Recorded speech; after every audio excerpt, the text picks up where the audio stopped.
Who's that guy? Yeah, okay. I've got a lot of who's that guy. Okay, cool. And who are these guys? Well, we are the Spoiler Room. We are live.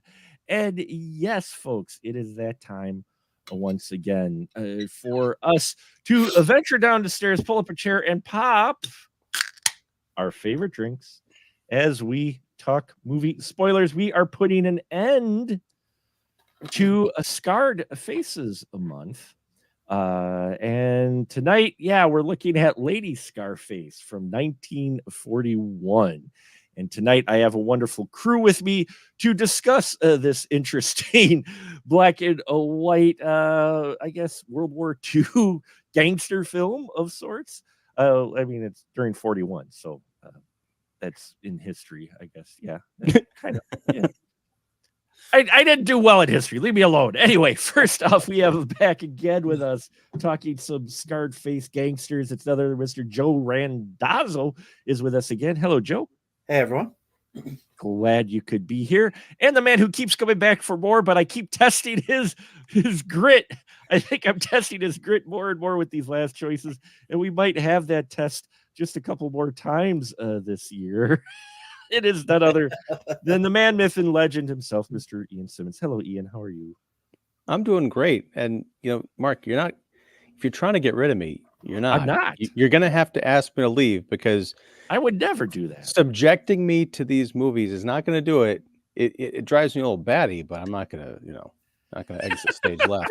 I love these conversations, even if I don't love the movies. Yes. This one wasn't... good. You can finish the sentence. It wasn't as bad as Captain Scarface either. I wholeheartedly disagree. Ooh. Captain Scarface was not good, but at least it was the movie that was advertised on the poster, and this was not.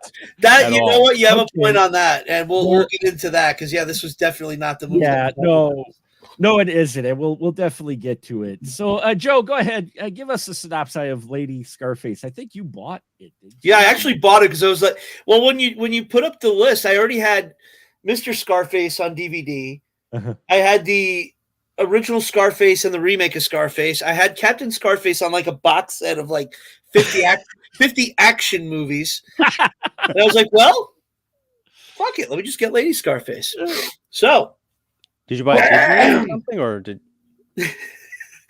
you get like a DVD, or did you just like buy it on Amazon or something? Lady Scarface, Warner Brothers. It's only on DVD, no Blu-ray. No figure. It's a DVD-R. It's Warner Archive. So. Nice. Also, the menu was just a poster with play movie. That's it. You can either play the movie or sit here and look at the poster for a couple of hours. They literally just had some intern go, hey, we got you some movies we need you to transfer. Go down to the basement. Just rip it. Yeah, just rip it on a DVD-R, put it in a box and ship it out.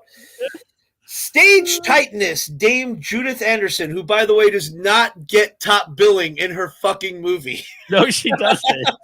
The top billing goes to Dennis O'Keefe. Yeah. Stage tightness, Dame Judy Anderson played the title role in this zippy thriller between twin Broadway triumphs as two of drama's most illustrious villainesses, Lady Macbeth and Medea. Okay, so she did this in between. That's interesting. Has no bearing on the movie.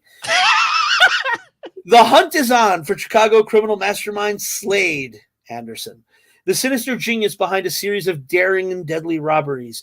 Doggedly pursued by Police Lieutenant Bill Mason, Dennis O'Keefe, Slade continues to evade Mason because he assumes that Slade is a man. Well, spoiler. Luckily for the lieutenant, he has reporter Ann Rogers, Frances Neal, by his side, and she obtains a quest-changing clue for Mason.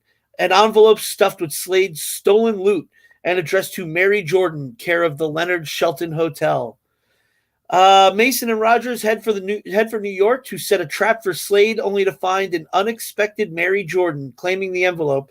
And this Mary, a newlywed, may be an innocent or just another feint by the evil Slade. Jesus, they gave like 2/3 of the movie. They 66 minutes long. Do you think I didn't read the damn thing before I put it in? Because we find out like what 55 minutes into the movie, that's when the detective goes, "Oh, wait a minute, what do you mean she?" Wait, I've been after a guy this whole time. Interestingly enough, it does kind of start out like the 32 Scarface, because you have somebody, you have somebody coming up in the shadows with a gun and everything. So I thought that was kind of cool. But yeah, like Ian said, this was not exactly the movie that I thought I was getting. Well, it's not even exactly the movie that it promises after the first 10 or 15 minutes of this film. It definitely leans more into comedy than I expected. This is a 10-minute side plot in a much longer movie about an actual female gangster, stretched out into 66 minutes of a great value His Girl Friday. Wow. Yes. Nice. Yes, that is accurate. That is fairly. That is very accurate. And this girl is no Rosalind Russell. Was her name Frances E. Neal? Frances Neal. Yeah, she's no Rosalind Russell at all. And I don't know if you guys had this problem, but the reporter character and the newlywed, the bride, they looked so similar to me that I kept having to do a double take. I mean, in addition to try to stay awake, I was like, wait, who's talking to who? And it didn't help that they end up staying in adjacent hotel rooms from each other. I'm like, oh, you're not helping me out, movie. I will say this, my litmus test here. When I watched the original Scarface, my roommate Sean watched it with me and loved it. He stayed awake through the whole thing. He passed out during this one, and I probably would have too if I didn't have to. If I'd have to watch it for this. I mean, that being said, I think I liked it more than Ian did. So I don't think it's not hard to do. Not hard to do at all. I don't think this movie was that bad. I think had it been advertised as kind of screwball, like I don't understand why lean into screwball comedy in a movie called Lady Scarface. I mean, and that's the entire problem. Like if it had possibly a different poster, because I look at this, I'm like, oh, cool. It's the 1940s. It's a female gangster who's, large and in charge. And that opening, few minutes, as we mentioned, she's, she's knocking over a guy, kind of ruthlessly. He's tied to a chair and she shoots him off screen. She's, getting rough with her, male henchman. And then all of a sudden it's about this, weird Lothario detective and his Lois Lane wannabe reporter contact. And then they're flying off to New York. And of course they end up together at the end of the movie, even though they have like very little chemistry and they're constantly trying to screw each other over. I'm like, okay, where's the gangster? Like the title character in this movie, barely in it. She's in it for about 7 minutes. Yeah. No exaggeration of the 66 minutes or whatever it is. Well, that's why I said with this is that when I first watched it, because I started watching this before Captain Scarface, because I thought we were doing this last week. When I watched that first 10 minutes, I'm like, holy crap, this is far better than Captain Scarface, because the first 10 minutes plays out like you're thinking, we've got a female version of the 1932 Scarface. I mean, she's badass. I love her in it. I love the Lady Scarface character. She's scary. She's got guys who are scared of her, her thugs with her. I mean, she apparently had been operating for a while, and that was all fine and dandy until the reporter gets caught by one of her thugs and Detective Superman shows up. And then from there on, it's like suddenly we've got Lady Scarface being Mr. Scarface in their own movie. And you know what? The key difference there, Mark, is that yes, you could argue that the movie started talking about at the beginning of the month. Yeah, that the main character was hardly in that either. But what you had was the parallel story of someone coming up through the ranks trying to take that person down. If this movie had been about a female gangster who's kind of at the top of her gang, and there's another like female street level criminal who wants to rise up above the ranks, and you have the added problem of it being literally like a man's world, the New York or the Chicago underworld, that would have been really interesting. And then they kind of come together, things come to a head at the end, sort of like they do in this movie. that would have been. I still want to see that movie. Damn it, that sounds awesome. If there's one out there like that, let me know, because I'd watch it in a heartbeat. Well, that's the thing. You've got bookend parts that feel more like the movie on the poster, and everything in the middle. It's just like, wait, is this suddenly is this, where's the Marx Brothers, for crying out loud? Well, this movie would have been more like the talk about Ritz envelopes. Yeah. It does say here, and I, when I was reading the back of the box, I was like, oh, this has no bearing on the movie. It does say that Dame Judith Anderson, who is Lady Scarface, made this movie in between 2 Broadway triumphs. So she may have not had a lot of time. Yeah, maybe that's the issue here, is that, she's going to come. We could get her for 2 days. Because that opening scene, I loved that. I mean, she sits there, she offs the one guy, after he gives the combination and they get the money, she literally says, well, you won't have to worry about, whatever. It just blows him away. It's like, okay. And then her thugs go running out. They're all dressed in suits, and she's dressed like the cleaning lady. And she comes out just as the cops are coming, and she thinks for a moment, spins around and acts like she's trying to go in, knowing that they're going to be, oh, she's the woman. She can't be the crook. And they could have played with that so much more. They don't. They don't play with it at all until the very end when you get the, wait, it's a woman? He literally had that look on his face, too. He's like, she? He's just like. But I did like that callback where he's so obsessed with getting that photograph and destroying it, because there's photographic evidence that he let the crime boss go. Yeah. Literally slip through his fingers. And so he's having another detective, try and rifle through his stuff to get the picture and destroy it. Also very interesting. Like, that guy was a cop, and I think he's the one that ends up playing strip poker with our lead or something. But at one point, because he's not supposed to let her out of his sight, she at one point pulls a gun on him and leaves him in the hotel room. That's a crime. She is a reporter. She's not, in fact, a detective. And at the end is like, oh, everything's fine. It's great. Well, she murdered Lady Scarface too. Spoiler, in one of the more serious scenes. I know it's more self-defense, but still, yeah. And that's a great scene. Although I don't know if I haven't seen enough of these old movies to know, but it was such a cliche of the gun in the thing. I guess it was a real gun in the skirt, but usually you've seen like someone has their finger gun, but it's like under their coat or something, like, oh, this is a stick up. Lady Scarface in 2 scenes, the beginning and the end, had a huge skirt boner, and I just couldn't stop laughing. Like, just show us the pistol already. Well, the film was all right. I enjoyed it, I think, more than you did. Once I realized what type of movie we're actually going to get when they get to the hotel and everything, and the other couple, once it's revealed that, oh, this isn't the actual couple we're talking about, that we're supposed to pick up the money envelope, because they're kind of nondescript when Lady Scarface is talking to her thug, and he's like, oh no, I got it. It's a young guy and a girl, and they're gonna go pick it up. And then we cut to this young couple picking up, and she just happens to have the same name. Once I realized they were doing that, I'm like, oh, yeah, okay, this is gonna be a comedy more so than anything, and missing that, changed up identities.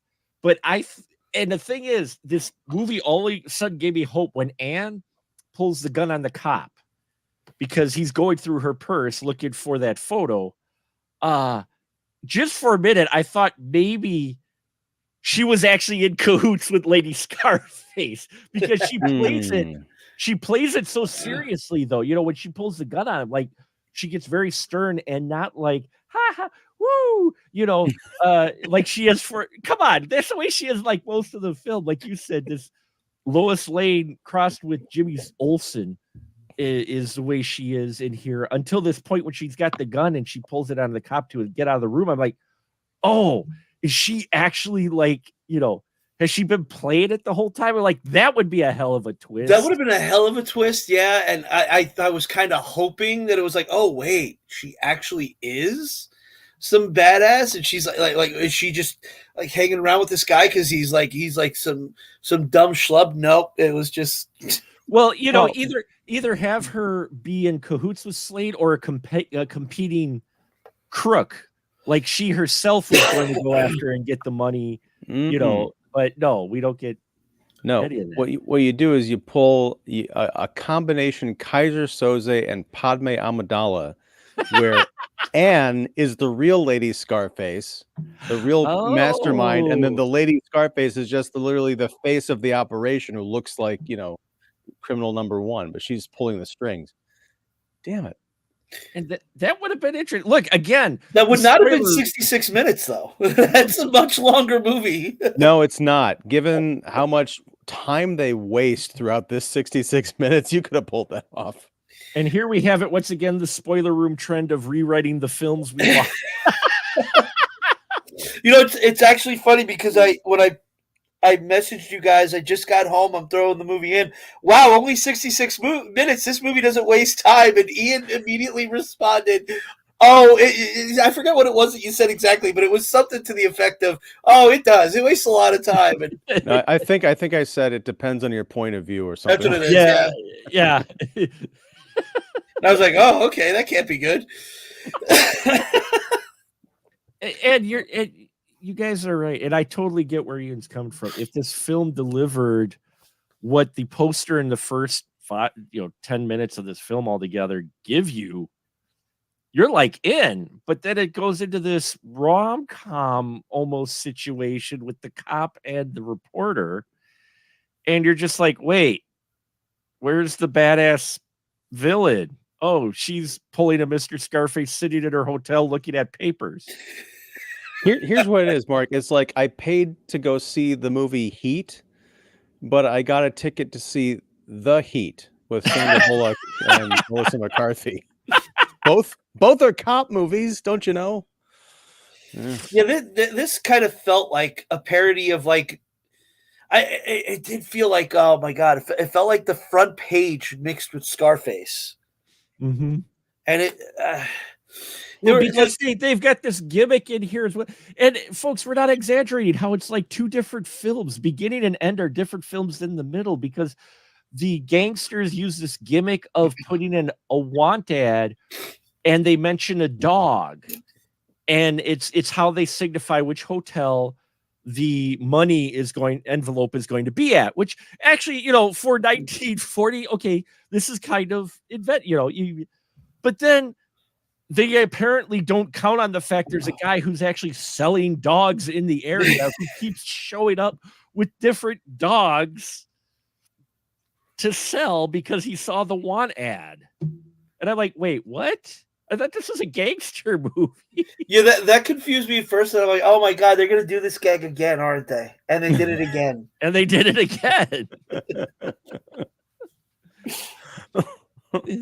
Oh, it was so hard to watch, Mark. I don't think it was hard to watch. I felt like the cast was at least charismatic enough that I didn't care, and the movie was short. Yeah. So I didn't really mind it. But it's definitely a product of its time because for one, you still got the reporter who tries to be a strong female until she's not around, the detective or whatever. And she tries to play hard nosed with negotiating. I'll be part of the investigation. And then he's just treating her like the damsel, like, no, sweetie, they're there. Well, but no, there's no problem with that. And it's not just a time period thing. It goes back to what I was saying before. She's a newspaper reporter. This guy is a detective with the Chicago police. So he's like, no, you're not going on a stakeout. You're not following anybody. You're not going to go get information. If you have information, bring it to me and I'll have my police force go after these killers. I'm not putting your ass on the line. Yeah. Right. It's the Lois Lane thing. Lois Lane's a great character. But the thing is, without Superman, she would have been dead from her, from the way she decided to execute her career within the first 2 weeks, because she's like spunky and she goes after these stories and everything. But think about everything that happened to her just from the movies alone. Almost getting killed in a helicopter crash, a terrorist attack, like all this other stuff. Because I mean, yes, I would be saying the same thing if it was a guy reporter who was getting himself in these ridiculous situations together. Superman 4, or was it 3, where he froze the lake? Yeah, was that 4? 3? Yeah, maybe. Anyway, Jimmy Olsen pulled a Lois Lane by going to try and get that picture of the refinery that was blowing up or whatever. So it has nothing to do with gender. It's just idiocy. Yeah, and she tries to negotiate. He gets that one great line in there though, to where she tries to play hardball after she goes and she follows one of the thugs. She takes a picture just after he puts the $8,000 into the envelope and plans, calls in the article. She gets caught by the thug. Thug takes her into the apartment. Just in time, our detective shows up.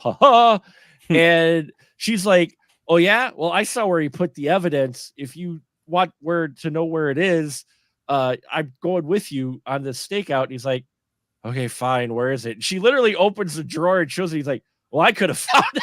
The drawer he just looked in. The drawer he just looked in.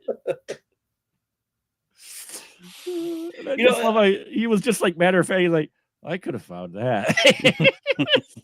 Ian made the point earlier that this feels like you thought you were getting Scarface and you got a His Girl Friday knockoff, and it just dawned on me both of those movies are directed by Howard Hawks, and I'm wondering if the filmmakers here were like, "Hey, we got a Lady Scarface movie. We have Dame Judith Anderson to play Lady Scarface, but we only have her for a day. Well, didn't Howard Hawks also make His Girl Friday? Let's smush those together and make this 1 hour B movie." Yeah. Was this like the 1940s version of The Asylum that we're dealing with? Is that? It's RKO, but so it is RKO. It is RKO. It is a major studio, but this is clearly meant to be, the second feature. Absolutely. It went out in support of something. I don't know what. Not Citizen Kane, I don't think. But well, she was in Citizen Kane though. The girl who plays Anne, she was apparently, I was just looking up Frances E. Neal. I was looking up her little blurb because she only did like 7 films or whatnot. Apparently she went into modeling at 15. She got offered a bit role. She signed with RKO for a bit role in Citizen Kane as uncredited as the Ethel character, apparently as Ethel. And then she got this role for RKO, and she did like 5 or 4 other films. And then got married, and she lived as a wife, apparently. Married a producer, probably. Yeah, actually.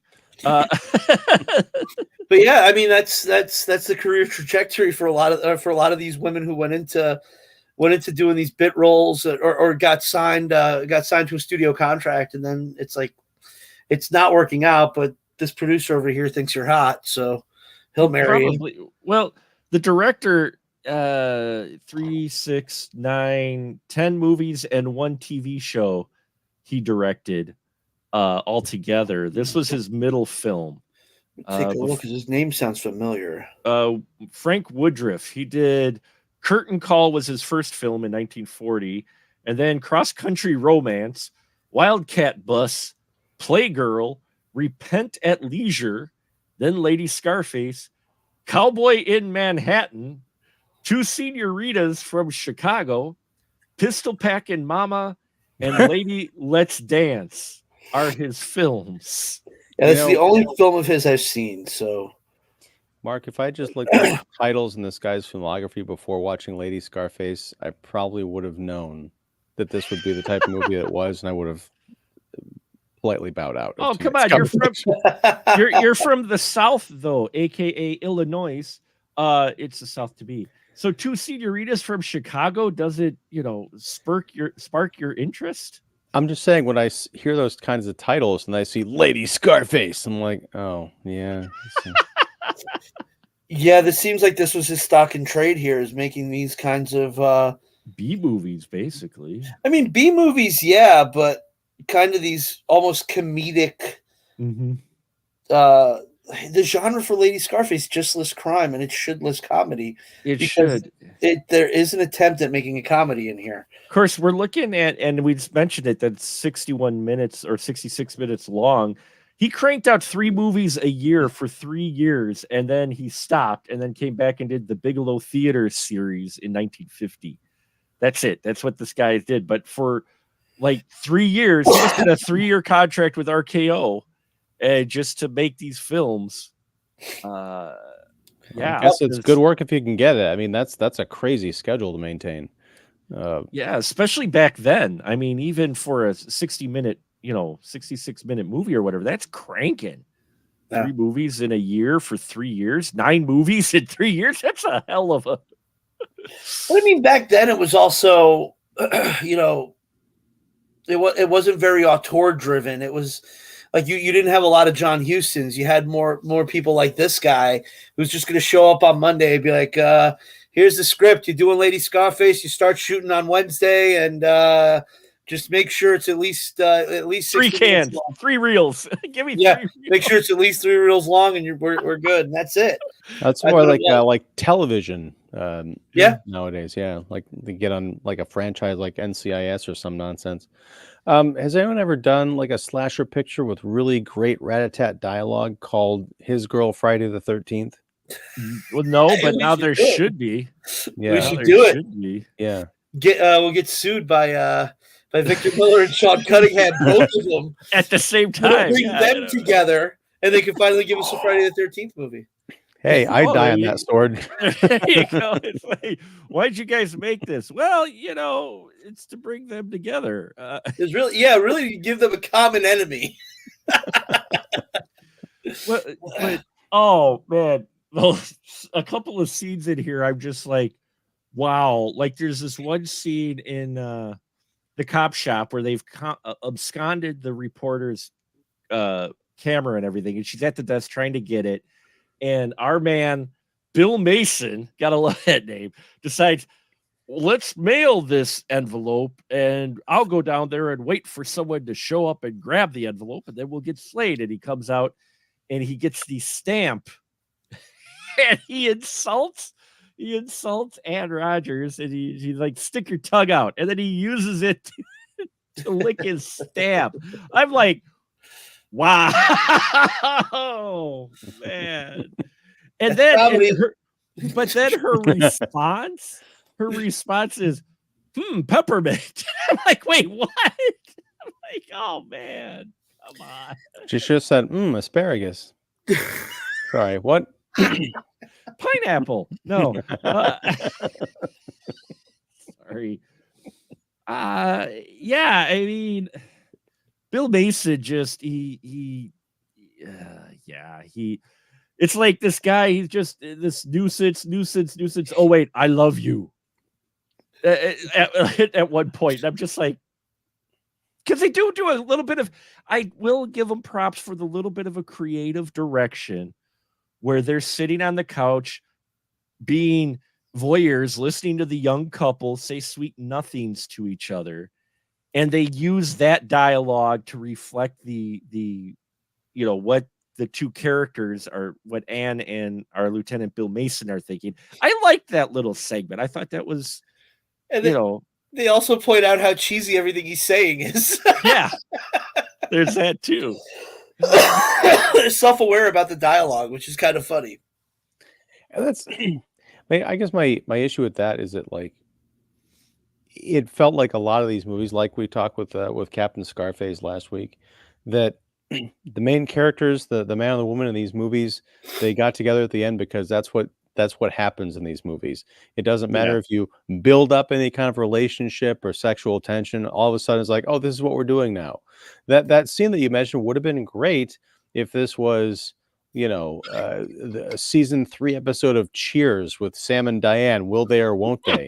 But this is just like, oh, they kind of hate each other and they're being completely unprofessional in the way they're going about their business. And all of a sudden they're going to settle down and have kids. Like, record scratch, please. Well, we only have 66 minutes. We can't build a full relationship. At least be good enough to have Lady Scarface kill the both of them in that hotel and then leave with the money. Well, that's what got me as I'm sitting here going, okay, Lady Scarface, she offs the finance guy, and she just doesn't. I mean, granted, that's an argument you can have for 99% of the films is, why don't you just shoot him? Reminds me of the dialogue of Seth, is it Seth Green and Austin Powers. Green in Austin Powers. Why don't you just shoot him now? I got a gun in my bedroom. I'll just go grab him. We can both shoot him and kind of make a father-son thing, and you got that here to where I'm just like, why didn't she just shoot all three people? She's posing as the housemaid. Nobody but these people know who she is. Offs them, grabs the money, and leaves, and people won't think Slade is still at large. Slade the man, That's true, because until the dying gangster just happens to say she. Yeah. Everyone's running under the assumption that that Slade is a man. So yeah, that absolutely could have been. They could have aced the folks there because they were the only ones that really knew, because it's not like he called on his cell phone and told his captain it's a she. And she's the best thing in this movie. Judith Anderson, as Lady Scarface. Yeah. The scenes when she's on, she's fantastic. Oh yeah, when she comes back towards the end of the movie and she ends up like, fine, I'm going to New York. I'm like, finally, the adults are coming back into the picture because they've been gone for 45 minutes. Well, she's coming off, she's coming off an Oscar nomination, and she was Mrs. Danvers the year before in Rebecca, by Alfred Hitchcock. So Best Picture winner, Best Supporting Actress nomination. Right. So, and then she goes, does Lady Scarface. Hey, Halle Berry made Catwoman after she got the Oscar for Monster, and after Jamie Foxx got the Oscar for Ray, he made Stealth. So, okay, actors don't exactly make the best choices after they win. Well, I think they want to cash. I think now I'm an Oscar winner. I can get more money. Let me just go do this dumb big budget movie and get as much money as possible. Because Christoph Waltz did it too. He won Best Supporting Actor for Inglourious Bastards, and did some really stupid broad comedy. I don't remember what it was. Was it Green Hornet? Oh, it might have been Green Hornet, but I remember him doing like a goofy comedy immediately after. And I don't remember what it was, or I might be thinking of someone else. But yeah, that's usually what ends up happening is you go, hey, I won an Oscar. I could ask for more money now. Hey, why don't I do one of these giant big budget monstrosities? It's going to pay me a bunch of money, and I'll get a bunch of money on the back end, and it's going to suck, but who cares? I'm an Oscar winner now. I already got it. Yeah, it was the Green Hornet. He did the Green Hornet after he did Inglourious Bastards. And the Green Hornet, well, we know what the Green Hornet was. I think I'm thinking of Cuba Gooding Jr. then, who won the Oscar and then immediately went back to doing garbage movies. Yeah. Didn't he do radio right after that, or I think something so. I don't know. No, but yeah, I've got a Seth Rogen story. Speaking of Green Hornet, that he personally waterboarded me once. What? I went to go see the Green Hornet in the movie theater. Yeah, that was Seth Rogen personally waterboarding me. Oh, that bad, huh? Yeah, that movie. I was kind of excited for. Like, oh, okay, they're doing they're doing kind of like what they did with The Shadow when they had, but The Shadow was far better than the Green Hornet. The Shadow, I actually like The Shadow. I do too. I for what they were trying to do when it came out, it was actually a bit of a risk and an interesting choice. It's just the problem is you're trying to make The Shadow in 1997. That's the problem. Wait, what do you mean people didn't go see it? Why didn't they go see The Shadow? Because it's not 1936. Nobody knows what The Shadow is. The same thing kind of happened with Billy Zane as the Phantom, but I remember really liking the Phantom. I haven't watched it in almost 30 years, but I can't believe it's almost 30 years old. But yeah, there's like that real like nostalgia for like old timey superhero properties that just I don't think any of them landed, did they? Maybe the Rocketeer was the closest, but I remember that movie having a lot of hype in '91, but not a lot of like business or resonance. I mean, all three are good. I think, you know what I think it was? I think after Dick Tracy was like actually a hit, I think everyone went, hey, let's go take more of these 1930s comic strips and turn them into movies, and did not always work out. That's right. I totally forgot about Dick Tracy. Oh, how can you forget about Dick We Tracy? keep coming back because I've never seen it all the way through. Madonna, for crying out loud's in it. I was so hyped for Dick Tracy coming off of like Batman '89, and then Dick Tracy was like the big movie for the next summer. And then I watched it. I tried watching it twice. I was 13. I was like the target demo for this, and I fell asleep twice during that movie. I've never seen it all the way through. I've always liked it. I always love I love Al Pacino just chewing scenery as Big Boy Caprice. He's in a different movie. I don't know where Al Pacino thinks he is. He's not in a comic book movie though, because he's just like. But yeah, I think out of all of them, I thought Dick Tracy was the best one. But I didn't dislike any of those movies. I recently saw The Phantom and the Shadow. Recently rewatched those. I still like them. We talked about The Phantom here, and overall, it on the spoiler room a while back, and overall it wasn't a bad film when we talked about it. It was entertaining. I mean, it was. Again, the 90s were an interesting time. and a lot of it, thank you, Batman '89, of sorts. And you had the Die Hard in there as well, and Roger Rabbit, but you had a number of these like genre properties in that actually did really well. And they're like, hey, we can cash in on this. And so people were kind of throwing pasta at the wall, seeing what could stick either in comic book films or just, IP films in general. Well, if you think of, you think there, 25, 30 years ago is when these movies all came out.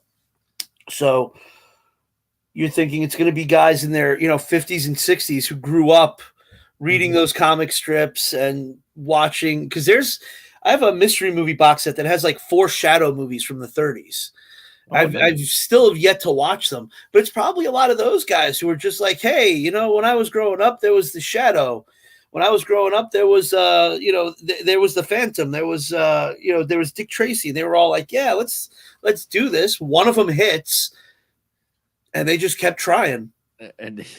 Well, it reminds me of what we were talking about on the after show, or the pre-show rather, Ghostbusters Afterlife. We're kind of in the same place now, where all we're doing is robbing previous culture, but the problem is we're robbing a previous culture whose only culture was robbing culture before that. Because we're looking at the 90s. The 90s was reaching back to do remakes of stuff, and now we're reaching back to the 80s and the 90s, which was known for appropriating other stuff and not necessarily coming up with stuff that's new-ish. I mean, yes, there folks, are exceptions, but Well, yes, we are now in a discussion about 90s films versus but we're looping back to the 30s and 40s, Omar.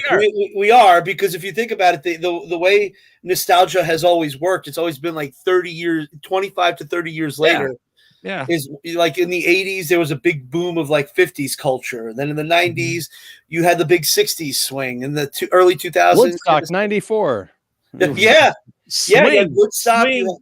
Swing literally came back for a while. That's true. Yeah. Swing dancing was like the thing.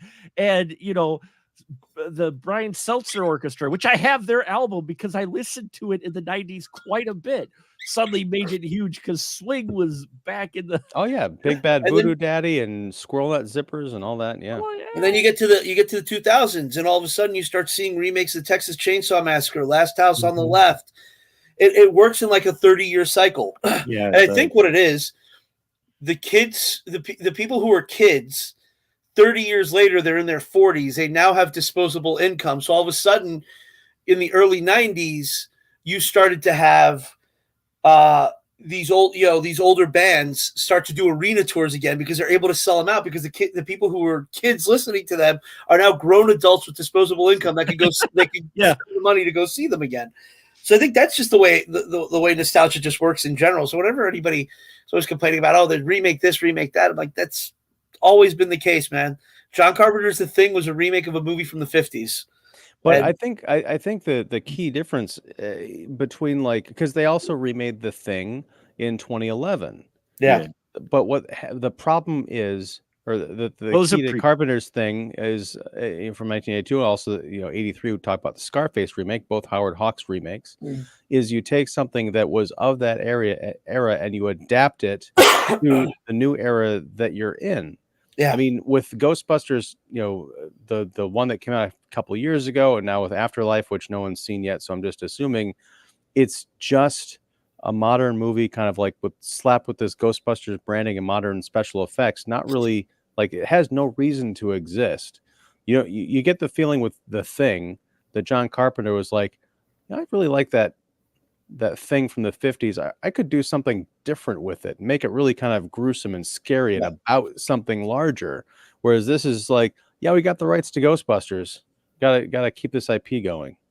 Yeah, and that's what I feel with a lot of these. That I feel like there's this cynicism in it, whereas Carpenter, like you said, I think he wanted genuinely to put it. Howard Hawks is his favorite filmmaker. He's said this in numerous interviews. I think he wanted to. Even Assault on Precinct 13 is basically Rio Bravo. Yeah. Oh he yeah. He wanted to put his stamp on a Howard Hawks movie. He wanted to pay homage to it. Now what we're getting is a copy of a copy. Mm-hmm. Right. Yeah. That's where we're getting now. Yeah. Which, I mean, honestly, I think to bring it, for your sake, Mark, and I apologize for hijacking your show, to bring it back to Lady Scarface. It's Lady Scarface, so it's not like it's a deep film.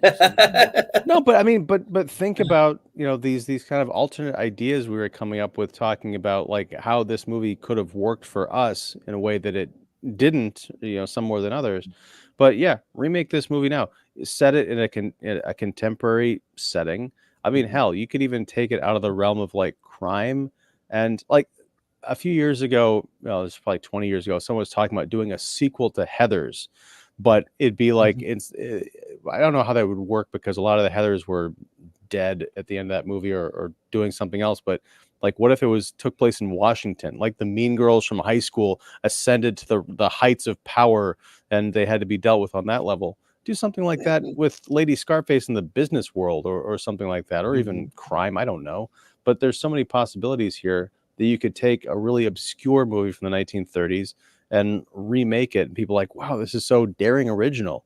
Just like with the 1982 Thing, be like, wait a second, this is a movie from the 50s? Possibly because they didn't have access to those same libraries like we do now. I'll give you another example, and it's from the mid 80s. The remake of The Blob is actually really good. It's still the basic same concept, but they gave it a nice fresh spin and, updated it to the more modern, at that time, 80s horror, giving a more mature and gory fashion. But that's one of the better remakes out there. We never got the sequel promise, which I would have loved, because I just wanted to see the creepy priest. You can just go to church, Mark. Well, yeah, that's true. But no, I mean, we've had that conversation before. Lady Scarface is, you look at this, you go, you cut out the rom-com jokey stuff in the middle, and you go with the concept that you have at the beginning and the end for your Lady Scarface character. You could make a pretty bold and interesting, even crime thriller, where you have, even today, you could make it to where Lady Scarface, everybody's looking for the guy, and I mean, the concepts here, remake these B movies that had interesting ideas, and we've said it before, why not do those? I imagine the rights to them are going to be cheap as fuck, if not public domain, so remake that.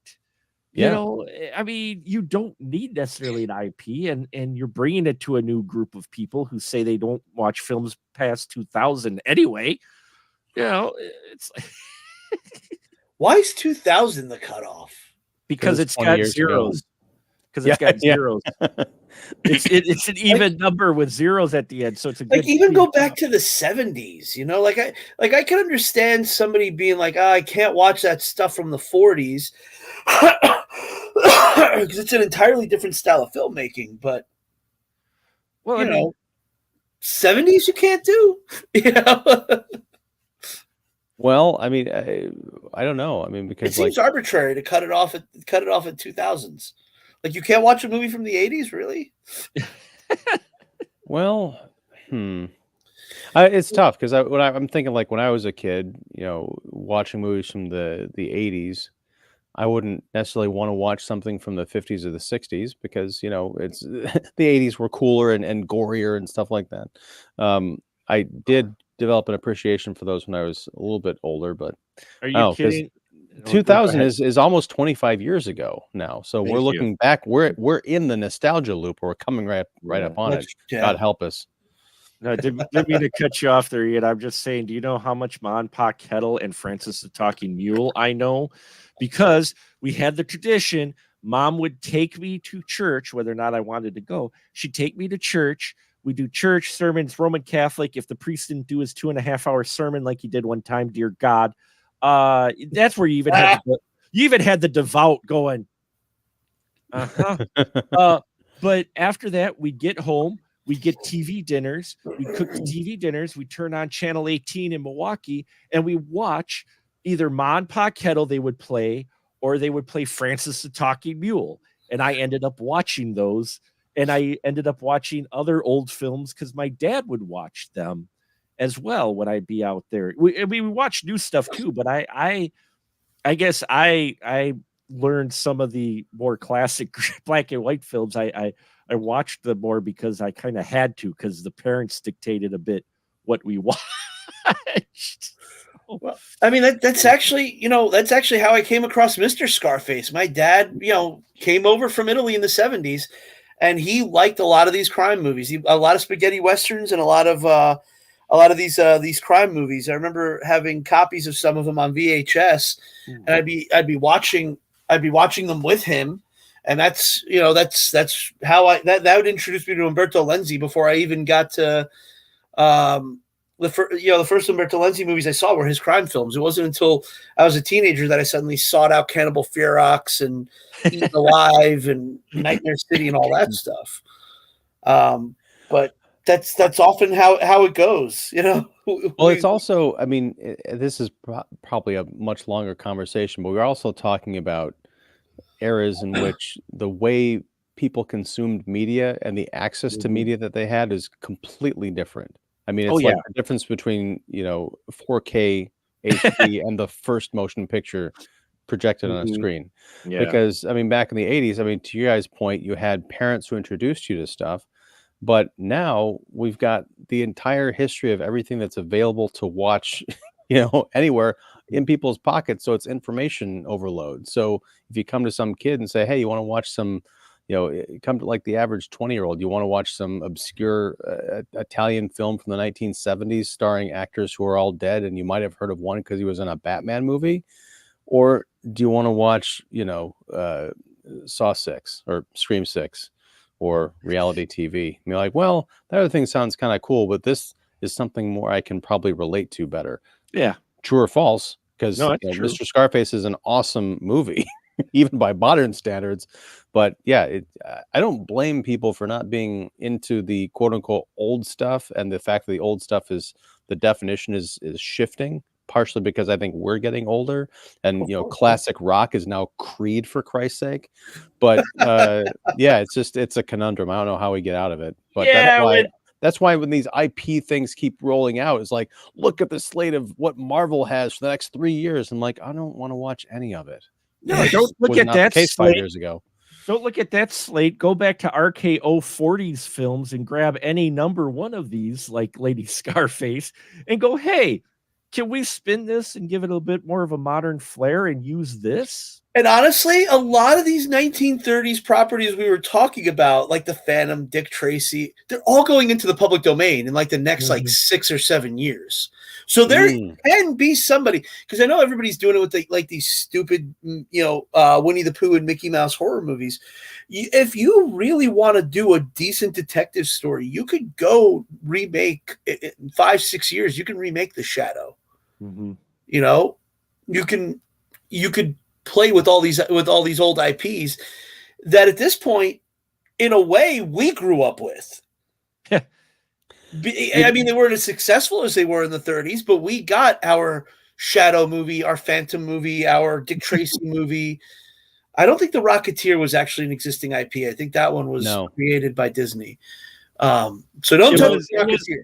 Rocketeer was influenced by Rocket Man, which was a 30s or 40s, I think. And Radar Men, the mask kind of looked like Radar Men from the Moon, and the villain was like Rondo Hatton. Rocketeer was a comic book by was it Dave Stevens that was influenced by 1940s, the nostalgia.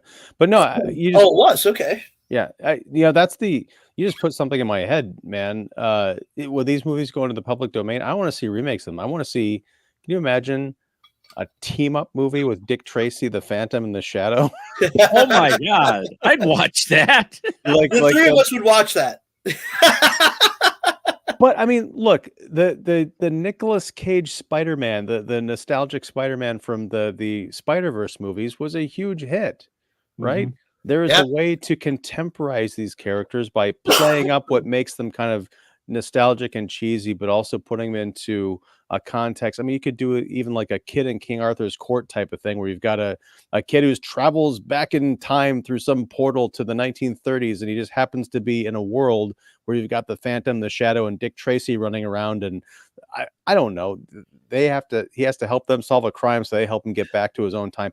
I have no idea, but there are possibilities beyond just like, let's make another Ghostbusters. We're going to get William Atherton. Remember, he was the jerk EPA agent. Everybody loved him.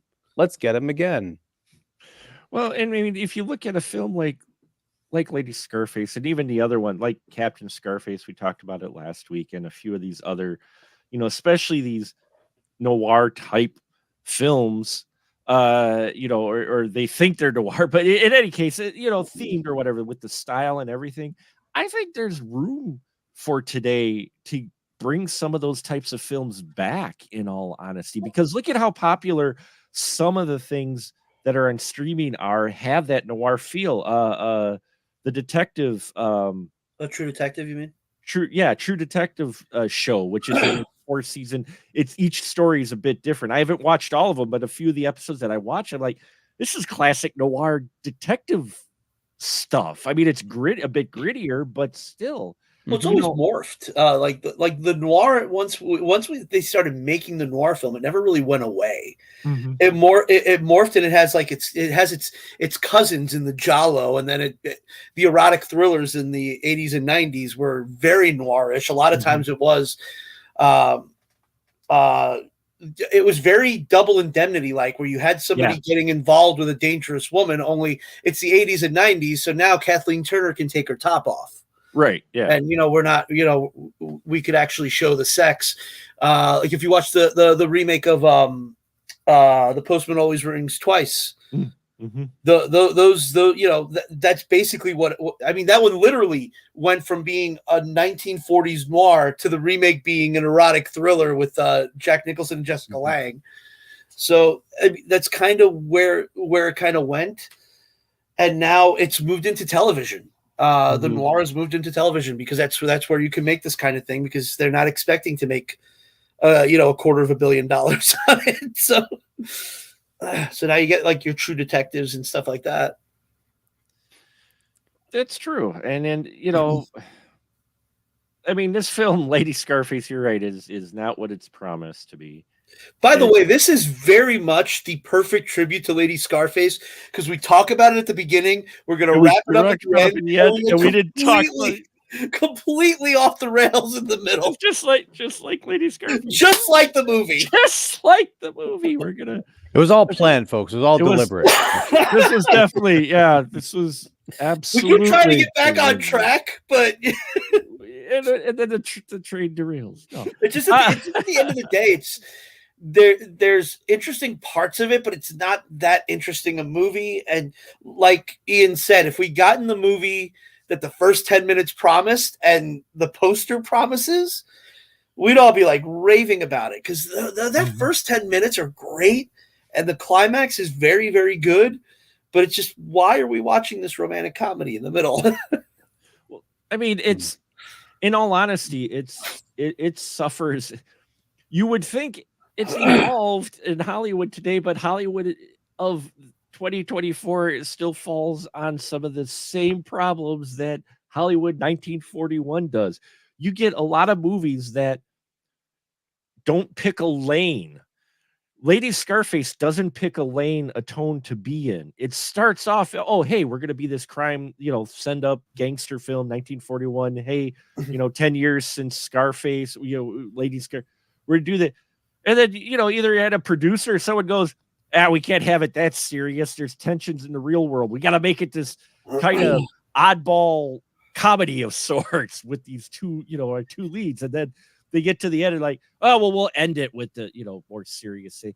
There's movies today that you're watching and you're going, how am I supposed to take this film? They never have a true ID because they're trying to span, like, I don't know, demographics or types of films rather than sticking to one lane, which they would probably do better at. You know? So, I mean, part of me is wondering if Judith Anderson was either too expensive or too busy to be in this movie more than she was, so they just had to wing it.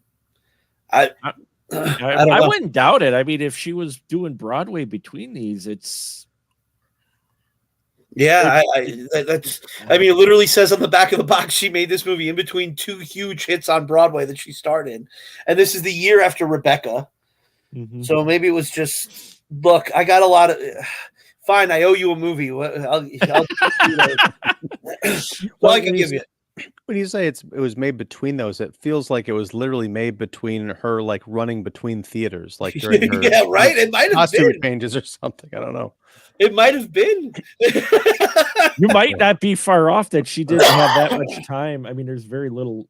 I have a week in between when Macbeth ends and Medea begins, so let's. She was on her vacation and she goes, "You're gonna pay me how much to be in your little film? How many days do I got to be on set?" No, you get 2, not 4. You get 2. Okay, we can work around that. Where's the script? Here you are. They shoot the beginning and the end, and then they're like, "Okay, we got this great footage. How do we tie the two together?" It is kind of like Ed Wood with Bela Lugosi footage. It almost did. Except Judith Anderson actually gives it her all here. Mm-hmm. She's actually very, very good. She's the best thing in this movie. Let's see, what else did she do immediately after this? She was in Laura after this. Not immediately. Got the impression that she's one of those actors that gives it her all regardless of the film she's in. Yeah. I mean, I watched Gary Oldman for our Patreon.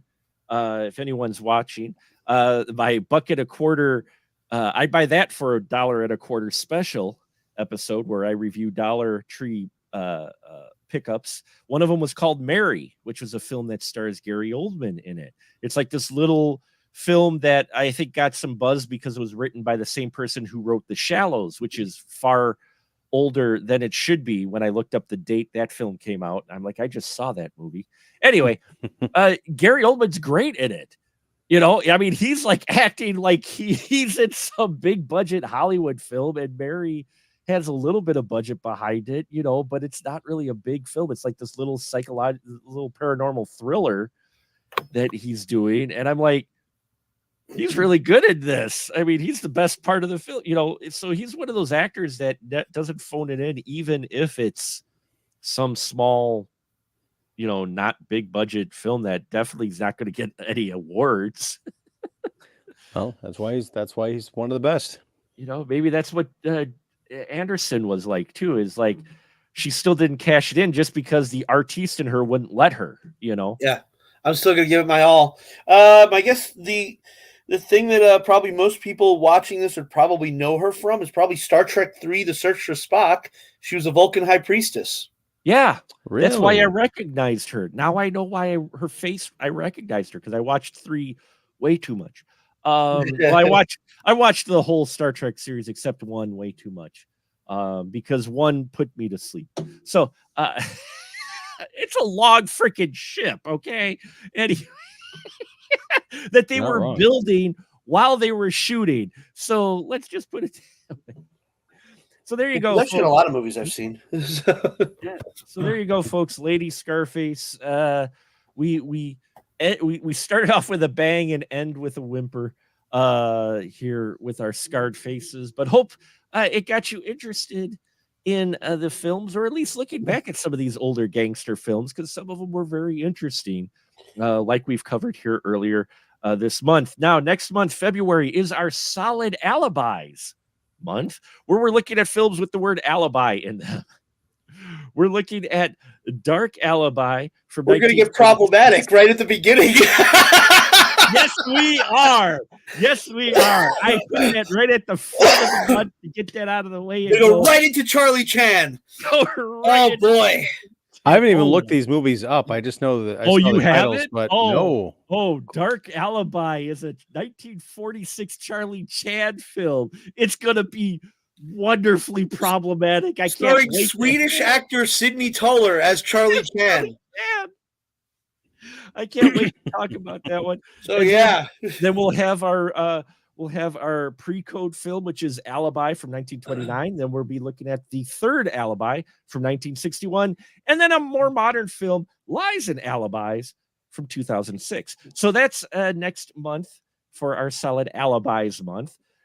Films that most of them aren't in my wheelhouse, so it'll be exciting. Maybe we'll at least have interesting discussions, I'm sure, if nothing else. I like that the third Alibi is the third movie. That's very clever, Mark. Yeah. I'm sure that was intentional. So is the second week going to be the actual pre-code movie? Yes, second week is going to be the actual pre-code movie. So that'll be the week of the 12th. That will be the 12th. That one will be, because the 5th is going to be Dark Alibi. And yes, it is problematic, but people may go, well, why pick a film because it's problematic? Because it's problematic. I want to talk about films because these films do exist, and I think it'll be interesting conversation for it when I was picking it. I've never talked about a Charlie Chan movie, so this will be my first time talking about a Charlie Chan movie. I've seen all of them. Mm-hmm. Riff Tracks also did this one, so if that softens the palate for some of you guys, you can watch the Riff Tracks guys make fun of it. Well, I'm curious because my dad used to watch Charlie Chan movies when I was a kid, and I didn't, they were in black and white. I was like 6, so I couldn't pick up on them. But I'm getting like a Remo Williams vibe from it. I'm wondering, is it really is it problematic because it's 2024, or is it problematic because it's deeply troubling no matter what decade it comes out? If it's the way I remember it, because it's been a long time since I watched any of those older Charlie Chan films, it's not as problematic as Mickey Rooney as the neighbor in Breakfast at Tiffany's. Okay, maybe not that problematic, but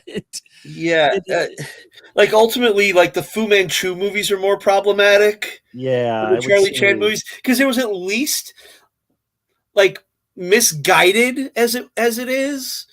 They didn't try to portray Charlie Chan as an idiot or as somebody who is like, he's always portrayed as somebody who's very intelligent. Yes. The problematic part is it's a white guy in yellow face. Yeah. Mm-hmm. So it'll be an interesting conversation next week. You'll want to tune in, folks. And where else do you want to tune in? Why, to my guests' stuff. This is where I give them the hashtag license to shill. So please, Ian, you get to go first tonight. License to shill is yours, sir. Shill away, please. Well, thank you. I'm Ian Simmons. I run Kicking the Seat, which you can find at kickseat.com.